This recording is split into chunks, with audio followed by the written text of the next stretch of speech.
World War II, 1943. The Allies stand at a crossroads. Having driven Axis forces from North Africa, their next move looms: invade Europe. The most obvious entry point is Sicily, a jewel in the Mediterranean, fiercely defended and deeply valued. But the Germans anticipate the strike. Intelligence suggests Sicily is the bullseye, and fortifications there are formidable. Allied planners know a surprise attack promises fewer casualties and greater success. But how do you hide a plan so big it's impossible to conceal?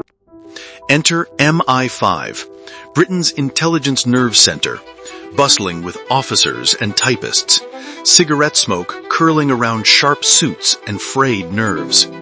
Among them, Ewan Montagu and Charles Cholmondeley, two minds famed for creative mischief and meticulous detail. Their mission? Trick Hitler and his generals into believing the Allied invasion would happen somewhere other than Sicily, preferably Greece or Sardinia.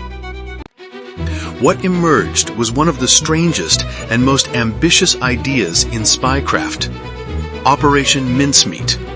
The plan? Use a dead body to plant fake documents behind enemy lines.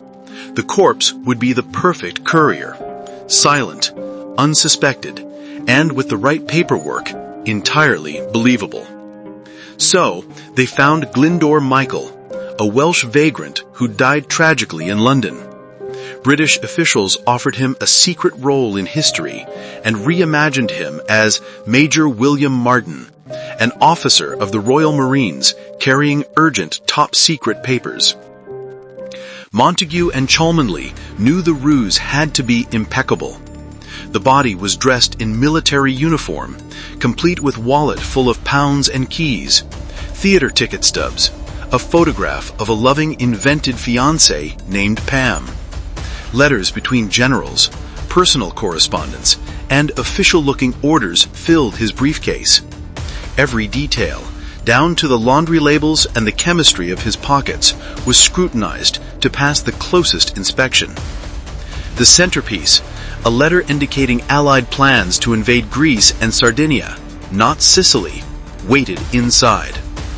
On April 30th, 1943, HMS Seraph, a British submarine, surfaced off the coast of Huelva, Spain, a region known for Nazi sympathizers and German spies.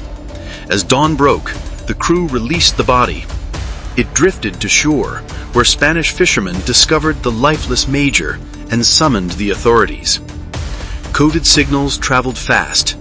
British diplomats in Spain pretended to be desperate for the lost documents, hoping German contacts would take notice. The plan? Spanish officials would hand over the papers to their German colleagues, who would read the delicious secrets by accident. Back in London, Britain's best codebreakers, operators of the famed Ultra program, listened and waited. Through intercepted transmissions, they heard German agents report the papers had been passed through Berlin. They watched as Hitler and his high command weighed the intelligence, discussing Greece and Sardinia as the expected invasion points. Days ticked by. Anticipation in British war rooms was palpable. MI5 held its breath. Would the Germans take the bait? And then, confirmation. Hitler ordered significant reinforcements to Greece and the Balkans, weakening Sicily's defenses. The deception had landed perfectly. Even as whispers of doubt circulated among some German officers, Hitler trusted the evidence, convinced by the British sloppiness. German troop movements followed. Entire divisions, tanks, and aircraft were relocated. Fortifications in Sicily were neglected, just as Allied convoys prepared for their assault. On July 9, 1943, Operation Husky, the Allied invasion of Sicily, launched under cover of darkness and surprise. Compared to the expected slaughter, casualties were dramatically reduced, and the campaign closed faster than anyone believed. Sicily fell into Allied hands, providing a springboard for the liberation of Italy and Europe's eventual rescue from tyranny.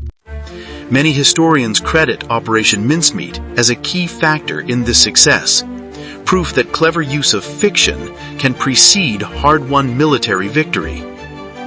Major William Martin's legacy returned to the shadows. Official documents masked the story for decades, while those who engineered it kept silent.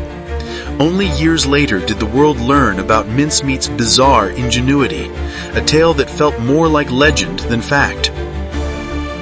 Ewan Montague wrote The Man Who Never Was, immortalizing the operation and honoring Glyndor Michael's unwitting sacrifice. Hollywood adapted it into films and books.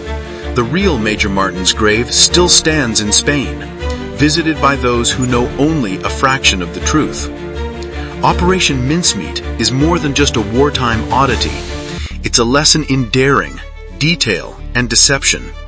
It demonstrates the profound impact that psychological warfare, creativity, and absolute commitment to a story can have on world events.